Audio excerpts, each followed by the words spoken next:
Hello everybody and welcome back. My name is Mel and today we're going to be talking about chunky books that I think are worth your time. Now, I do want to put a disclaimer at the beginning of this video that I'm going to be considering anything over 500 pages to be chunky for the purpose of today.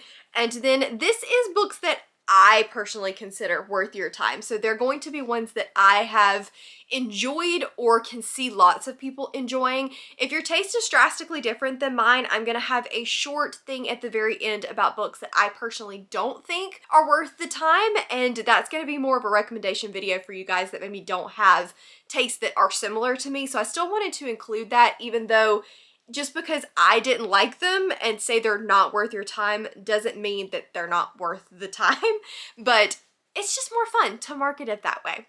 So let's just start, I guess, with the 10 books that I do think are definitely worth your time despite how chunky they are. So the first one coming in at 523 pages is The Rage of Dragons by Evan Winter. This is one that I really enjoyed when I read it, and I actually think I might have liked Fires of Vengeance, the sequel to this, even more than I did this one. We're still waiting to hear information on book 3, but I do know that he is working on it, so hopefully very, very soon. This is an African-inspired story about Tau, who is one of the Amehi, and the Amehi have warriors that are able to be enraged by typically women, and there is a dragon component to this, but when these men are enraged, they are basically given more power to be faster, stronger, better warriors. Tau ends up in a revenge type story where he has got to work himself to the ground in order to become the best of the best and get his revenge. I'm not going to tell you what his revenge is for because I do feel like that could be a slight spoiler, but I did really enjoy this story, and like I said, this one is breakneck speed. It just starts and it's action, whereas the second book does tend to slow down a lot more and give you a lot more information into the world and character building. I think both are fantastic and definitely worth your time. Next up, coming in at 527 pages is Ashes of the Sun by Django Wexler. All three of the books in this series are quite long. I don't know if they're all over 500 pages or not, but they are quite long. This is the Burning Blade and Silver Eye series following two siblings who are on opposite sides of this war. One of them was taken away when she was a child to become a part of the Order, and the other one has always resented them for taking his sister away and is part of the rebellion and determined to fight back against the Order. There's a little bit of sci-fi elements in this as well. It's primarily a fantasy, but it's definitely got some of those sci-fi type elements. This is just a really fun story. It's quick. It's got great world building. I think it's got some really interesting characters, and I can see how this would work for a lot of different people. If you are a world-based reader and you like a lot of plot and an interesting world, I think this will work for you. If you're a character-based reader that needs some really good, strong characters, I also think this will work for you. If you are a romance reader looking to get into fantasy, there's an element of romance here. If you are a young adult reader looking to get into adult, I think that this is a good bridge book. If you're an adult reader, I still think this is a great book. So highly recommend, just a ton of fun, and it's definitely worth the 527 pages. Next up is another one that just barely scrapes in, but these books in this series do get progressively longer as they go, and that is The City of Brass by S.A. Chakraborty. I love this series. Now, I did want to put this one on the list, not because it's a beloved series. You guys have heard of it. You probably have heard amazing things.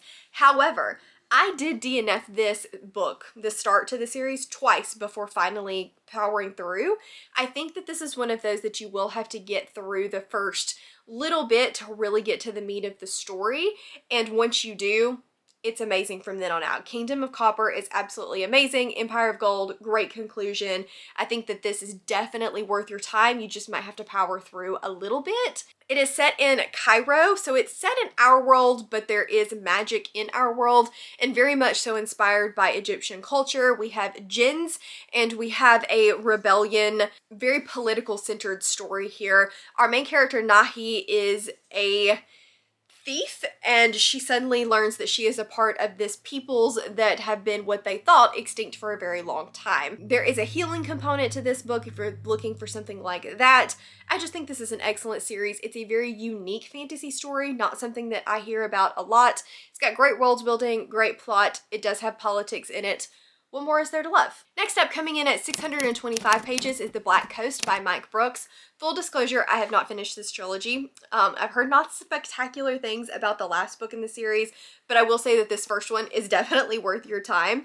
It is following a peoples that are set on the Black Coast. They are defending their nation, and then it's also a peoples that are coming in and fleeing this entity that is starting to take over their lands. Normally when these two civilizations collide, it is because one of them is trying to raid the other, but in this instance, they're looking for peace.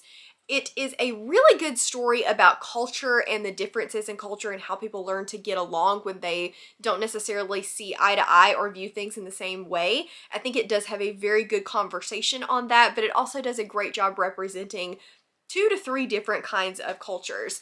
For example, one of them in here speaks about themselves primarily in the third person. Another one has different distinctions based off if they consider themselves high male or low male or high female, etc., etc. So I thought that was a really cool distinction, and it does have land dragons in here. I think like velociraptors, they're not a huge part of the story, but there are dragons, and I definitely think that this is a book that is worth your time. It's got politics, it's got action. Then let's just throw in a sci-fi for kicks and giggles, and this is going to shock absolutely no one at 561 pages, but that's Leviathan Wakes by James S.A. Corey. Again, Leviathan Wakes is a beloved series. However, if you are one of those people that has picked this up, started it, and said nope, and put it back down again, I completely get it.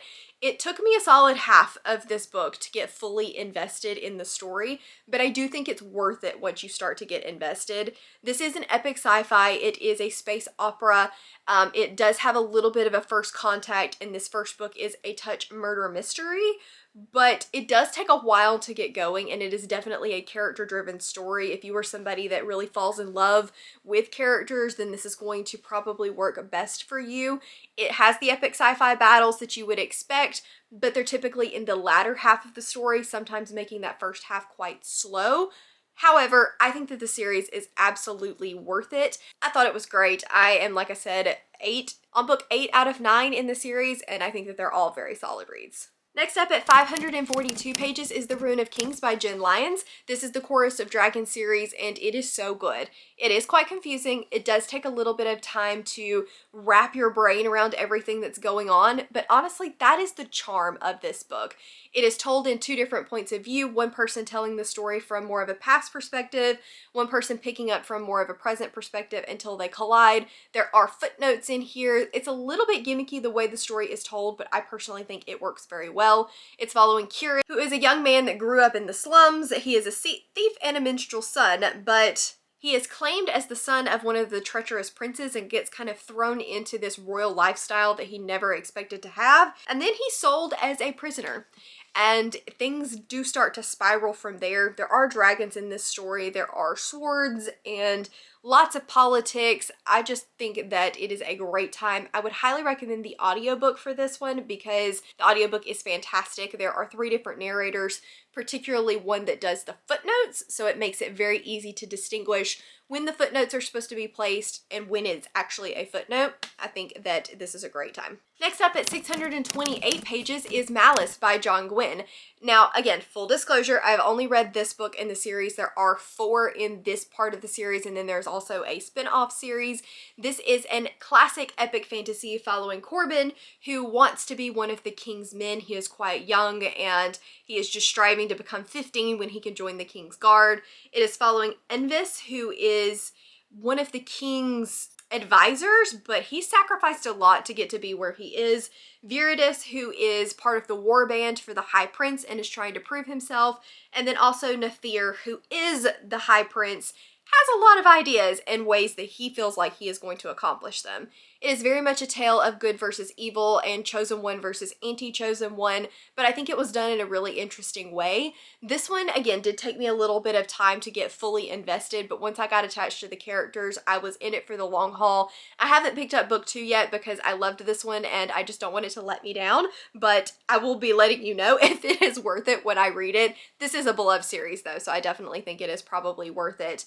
If you are a classic fantasy fan or you are someone that likes more of an epic scope to your fantasy, I think that this one would work really, really well for you. Definitely think it's worth it. Then, of course, I couldn't make it through the entire video without giving you a little bit of Sanderson. And I'm going to give you two different ones because I feel like they do appeal to two different kinds of people. The first is Elantris at 573 pages. This one is more of a political religion-based story.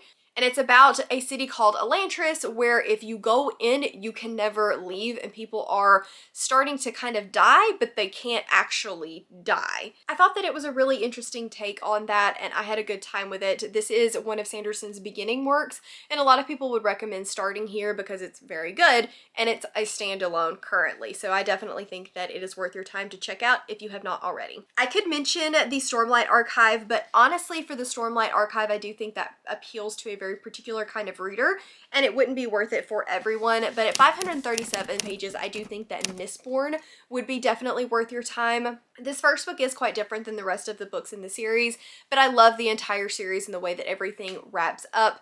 This beginning one is following Kel, who is getting a band together to try to overthrow the final empire, or the king of this final empire. It is a slight heist type story. We do have a very hard magic system where you can swallow certain metals and it will give you different powers, and we have Mistborns who are able to swallow all of the metals and do all of the different powers. I love a magic system with rules and guidelines, and I think that this one toes that line really, really well. If you haven't read Mistborn yet, I'm sure you probably have, but if you haven't, I definitely think that this one is worth your time. And then last but not least is one that I don't currently own, and that is Furies of Calderon by Jim Butcher. This is an epic fantasy about people that have different furies, and different furies can do different things. Most of them are elements based, and the type of element lends itself into what the Fury can do. They are slightly sentient, some of them more so than others, and your ability to control or ask things of them, it just depends on who you are and if you have this ability. And we're following, I believe it's Tal, who has not actually gotten any Furies yet, and so he's considered kind of the outcast at 15. He should have already had these Furies. And I believe Amara, who is one of the king's spies, this is definitely a war-based fantasy, but it doesn't seem like that in the beginning. I think that the magic system was really cool. I thought that the characters were interesting, and some of the discussions on slaves were quite interesting as well, and I think that it is definitely worth your time. I'm hoping that I do plan to continue this series. It did take a little bit of time to get going, but I enjoyed the first book quite a lot, and it comes highly recommended by people that I trust. Okay guys, so those are the 10 chunky books that I definitely think are worth your time. Really quickly, I'm going to tell you about 5 that I personally don't think are worth it, but I can see how they would be to a certain type of reader. The first is the Lycanius trilogy, or The Shadow of What Was Lost by James Islington. It's no secret that this was not my favorite book. It is definitely more of a classic fantasy type story that involves time travel and the discussion of fate and destiny versus free will. If you are somebody that likes a story that is very much so about discussion and more of a classic fantasy, and you're not someone that absolutely has to have everything make perfect sense, then this could work really, really well for you. All of these books are super chunky, like over 700 pages long, but it's a series that is well beloved, so wanted to mention that one. Empire of the Vampire by Jay Kristoff is actually quite long, and it is more of a religion-based fantasy set in a world where you have vampire hunters who are part of like the French, basically Catholic Church, and then you have vampires that they are trying to fight against. Again, this one is quite slow. It does have a lot of heavy discussions on religion, and it took me a while to get into it. I was really hoping for a lot more world building than I got. It is a more character-focused story, and I never really jived with the characters, so personally, it's not worth your time, but I know a lot of people absolutely adore that book, so if you are looking for a religion-based fantasy that is also very character-focused, then that one might work well for you. The Way of Shadows by Brent Weeks. I don't remember a ton about this book. Full disclosure, I don't remember exactly how long it is. I think it's over 500 pages. I know that it is a spy assassin type story. I just found there to be a lot of romance and a lot of like young teenage boy infatuation that really distracted me from the story overall. That's all I remember about the book. At some point, I probably will reread it and then maybe go into the rest of the series with more fresh eyes, but It just was not the best written and didn't work for me personally. But if you're somebody that doesn't mind a little bit of romance in your fantasy and you want an assassin story, then it might be worth checking out. The Mask of Mirrors, I personally did not love this story. I know, again, a lot of people that do. It says, fortune favors the bold, magic favors the liars. It's about Rin, who is a liar and a thief, and she has two different personas, her regular one and then her thief persona. It's in a city of dreams, and her masquerade is just one of many. We have a crime lord, and the legendary vigilante known as Rook, who has secrets. As a corrupt nightmare magic begins to weave its way through the city of dreams, the poisonous feuds and its aristocrats and the shadowy dangers of its improvised underbelly become tangled with Rin at the heart. This is a pretty convoluted story where I felt like it was supposed to be character focused, but wasn't. It was supposed to have a lot of world building, but just didn't do a very clear job explaining that world building to me, and therefore I got a little lost and muddled in everything. It's one of those books that does want to have a different, unique name for every single thing that should just be kind of like a commonality, and it made it very hard for me to follow the story because I just felt like it was a little too convoluted. But again, I know a lot of people that really love this. It's very political, so if you're into political fantasy and more of like the maneuvering type of political, not necessarily the battle side of political, maybe this one would work for you. And last but not least, we have The Lost Queen by Signe Pike. This is set in a world of Merlin and King Arthur.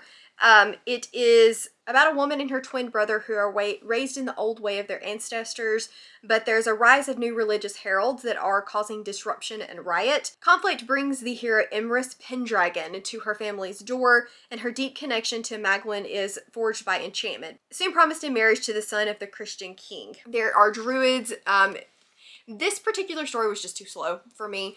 I think if you love the Merlin and King Arthur history and lore, then this might be something that interests you. I personally love that as well, but found this one to just be way too slow.